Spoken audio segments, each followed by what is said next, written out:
Cafe anyway.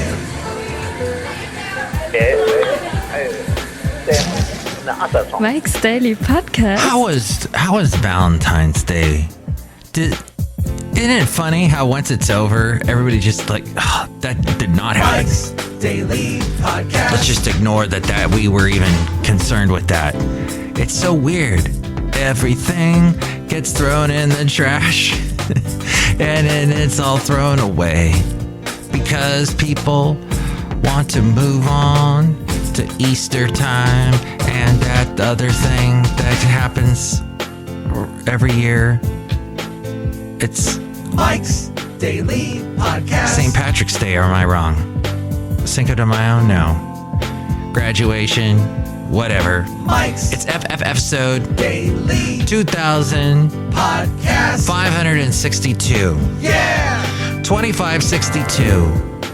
And just a day, I'm happy. The sun was out today in Podcastro Valley. Still very cold, chilly for these parts anyway.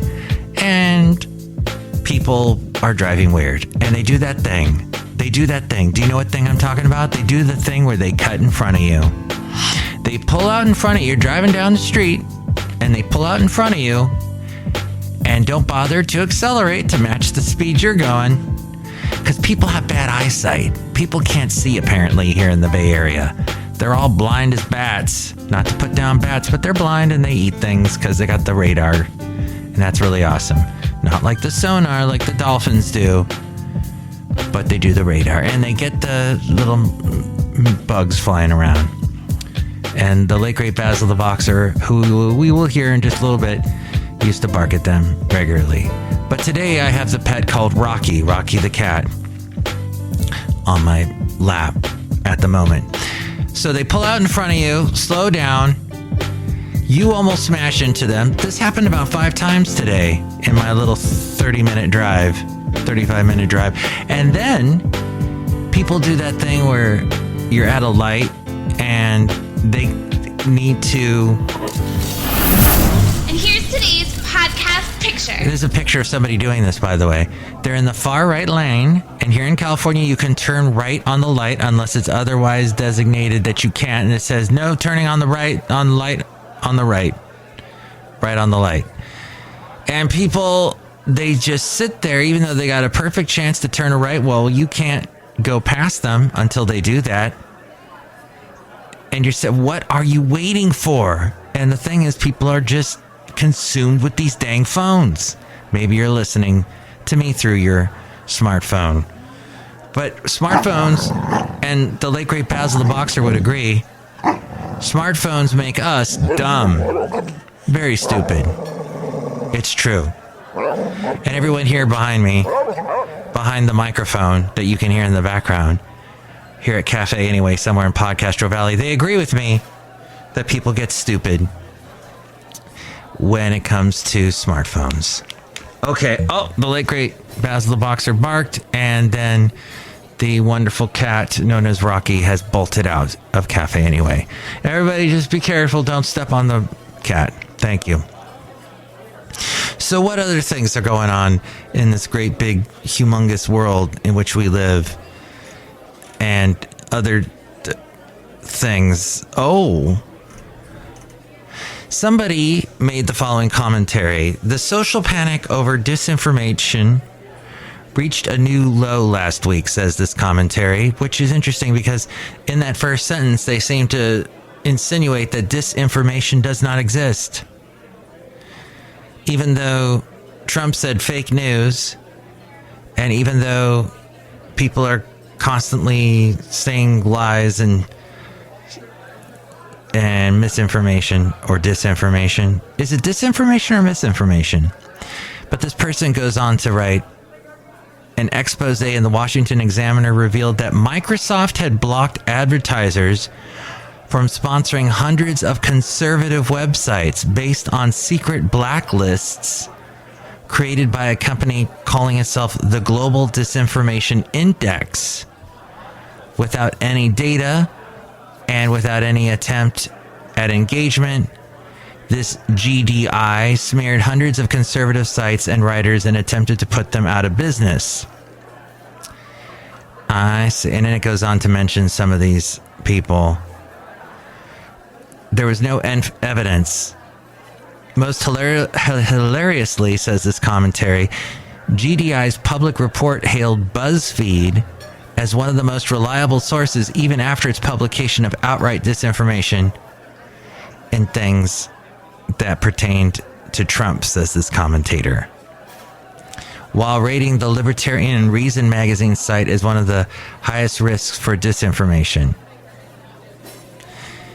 Well, I had not heard about that. I know Twitter had tried to ban people, and Facebook had tried to ban people. As we recall, it was all going back to the wonderful 2016 election.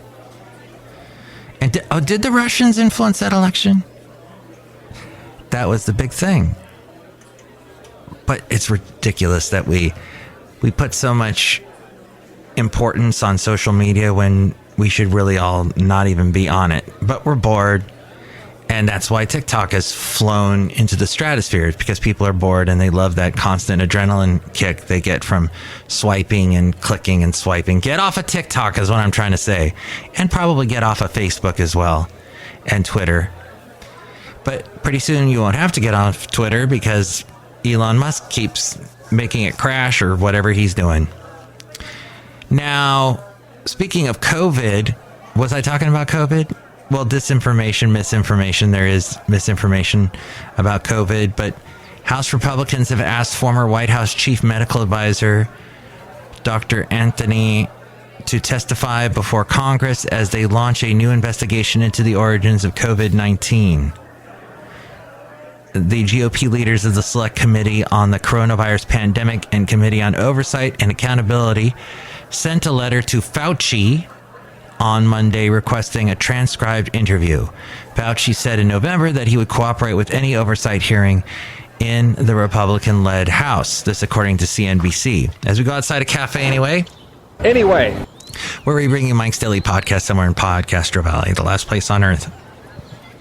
Many scientists, including Fauci, who until December served as Biden's chief medical advisor, say they still believe the virus most likely emerged in nature and jumped from animals to humans. A well-documented phenomenon known as a spillover event.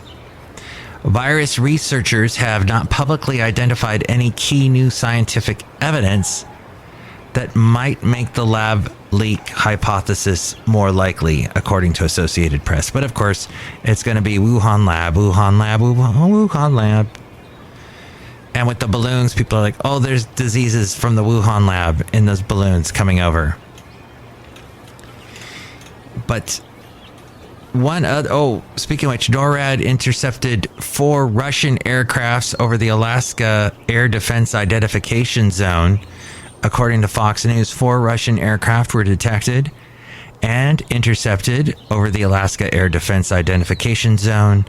This was Monday. NORAD calls that a routine incident. 2 F-16 fighter jets were dispatched by NORAD to intercept the Russian aircraft since 2007. Russian aircraft have been intercepted in the North America ADIZ 6 to 7 times a year, the Air Defense Identification Zone. 6 to 7 times a year. The command noted that the incident is in no way related to objects shot down over the United States and Canada this month, and that Russian aircraft did not enter the 2 countries' sovereign airspace. That according to The Hill website. Fascinating. And then this bit of news, and we had the wonderful Basil the Boxer earlier, but this pertains to other dogs. According to the television channel ABC 10, a new effort is underway to ban police from using police dogs to arrest or apprehend suspects. If passed, it would also ban police from using them for crowd control. The lawmaker in California behind the bill, newly elected Assemblymember Corey Jackson, said that the use of police canines has been the backbone of this country's history of racial bias and violence against Black Americans. Assemblymember Jackson said the police canines were first used by slave catchers and are a violent carryover from America's dark past. All this bill would do is decrease public safety, said one commentator, and police dogs have been essential in various other law enforcement duties, not least being tasked with saving the lives of fellow officers. I think if you're a dog lover, you can't help but be offended by this story. Dogs see race? What? That's coming from somebody who just hates dogs, period, and had no good experience with dogs. I get it. I understand. There was a very brief period in my life. I was dating someone and she was afraid of dogs, so I became afraid of dogs. She told me, oh, once this dog bit my face. And then I was, oh, dogs are scary. Well, it later came out that she was antagonizing the dog and like putting her face in the dog's face, and the dog being, I mean, probably not the most well-trained dog, the best trained dog, but still, it's gonna do stuff like that. If you wave your, it's like the guy sticking his head in a lion's mouth at the circus. Sooner or later, that's not gonna work out very well. Just like I got really nicely scratched on Valentine's Day. I got a nice Valentine's Day scratch from Rocky the cat.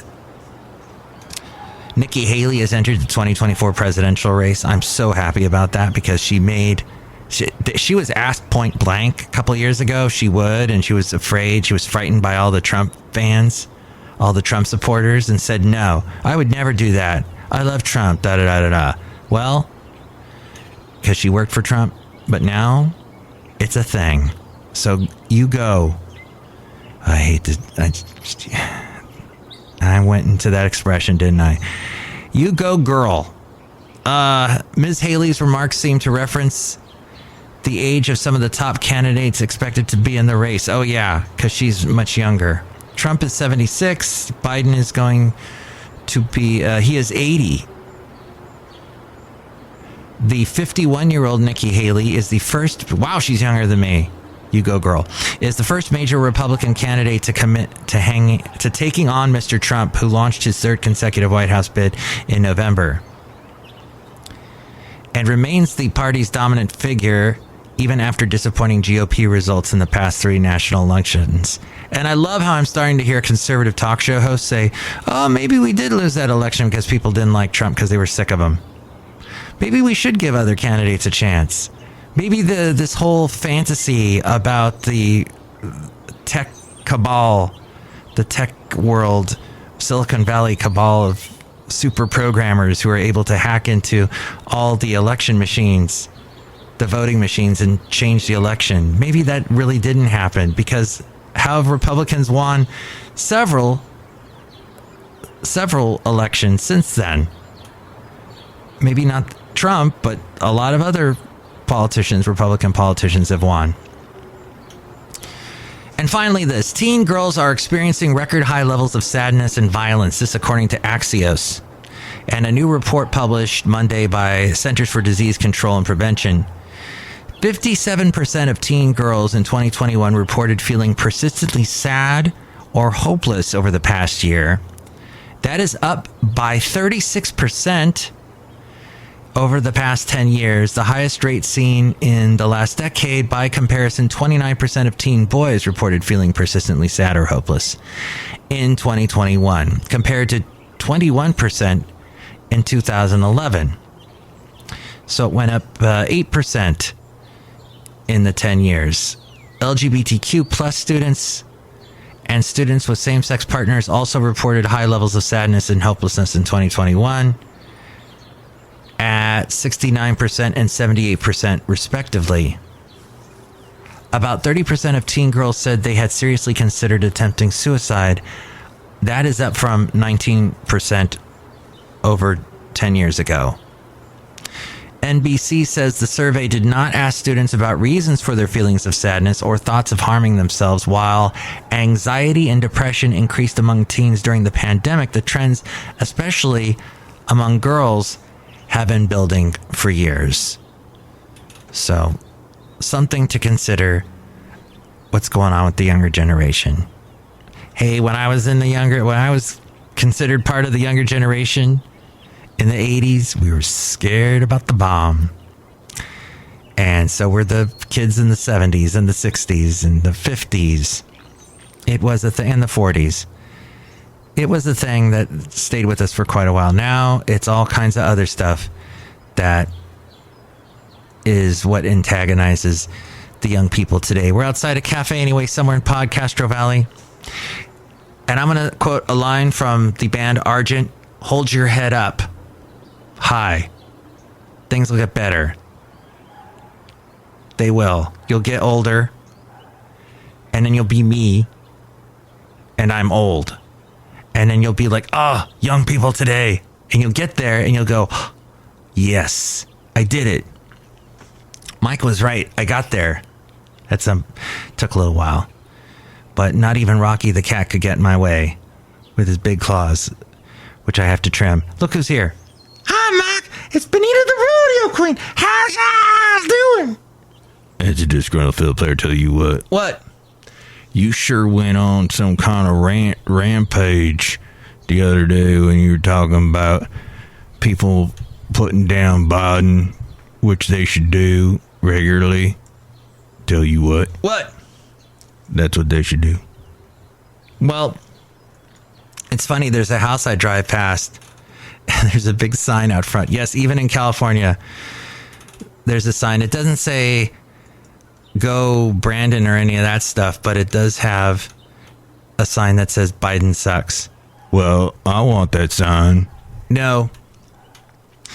It just seems that to bash Biden bashing, you know, everybody was like, oh, they bashed Trump. Well, no, there's a lot of Biden bashing. There's a lot of Obama bashing. Every president gets it.